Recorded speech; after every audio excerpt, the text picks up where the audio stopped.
الحمد للہ نحمده ونستعینه ونستغفره ونؤمن به ونتوکل علیہ ونعوذ باللہ من شرور انفسنا ومن سیئات اعمالنا اما بعد فاعوذ باللہ من الشیطان الرجیم بسم اللہ الرحمن الرحیم فصل لربک وانحر صدق اللہ العظیم۔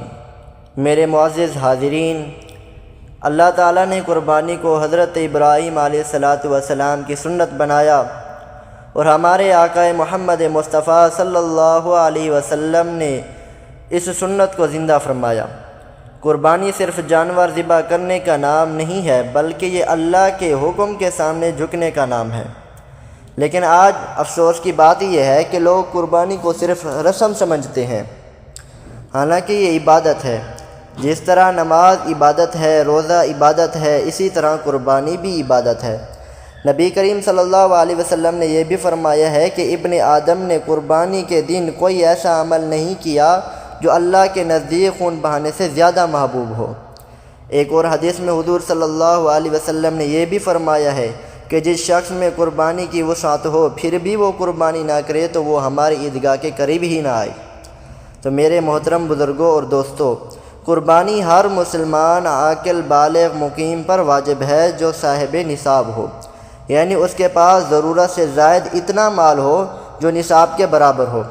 فقہ حنفی میں قربانی کا نصاب وہی ہے جو صدقہ فطر کا نصاب ہے، یعنی تقریباً 52.5 تولہ چاندی یا اس کی قیمت کے برابر مال ہو۔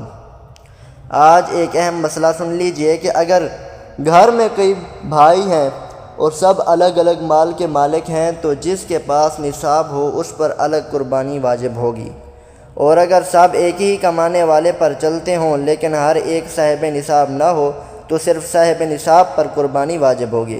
اسی طرح قربانی کا جانور صحیح اور عیب سے پاک ہونا ضروری ہے۔ کان کا کٹا ہوا، اندھا، بہت زیادہ لنگڑا یا بیمار جانور کی قربانی قابل قبول نہیں ہے۔ اور حدیث کے اندر یہ بھی آیا ہے کہ رسول اللہ صلی اللہ علیہ وسلم نے 4 عیب والے جانوروں سے منع فرمایا۔ وہ کون سے ہیں؟ وہ یہ ہیں کہ واضح کانا ہو، واضح بیمار ہو، واضح لنگڑا ہو اور ایسا کمزور جس کی ہڈیوں میں گودا نہ ہو۔ میرے بھائیوں، آج لوگ ہزاروں روپے موبائل پر لگا دیتے ہیں، کپڑوں پر لگا دیتے ہیں، لیکن قربانی میں سستا جانور ڈھونڈتے ہیں۔ یاد رکھو، یہ جانور اللہ کے دربار میں پیش ہو رہا ہے۔ حضرت عائشہ رضی اللہ تعالی عنہا سے روایت ہے کہ نبی کریم صلی اللہ علیہ وسلم نے فرمایا، قربانی کے جانور قیامت کے دن اپنے سنگوں، بالوں اور کھروں سمیت آئیں گے۔ ایک بات اور بھی یاد رکھیں، قربانی کا گوشت کھانا، کھلانا اور تقسیم کرنا سنت ہے۔ غریبوں کا خیال رکھیں، رشتہ داروں کو یاد رکھیں اور دل میں ریاکاری نہ ہو۔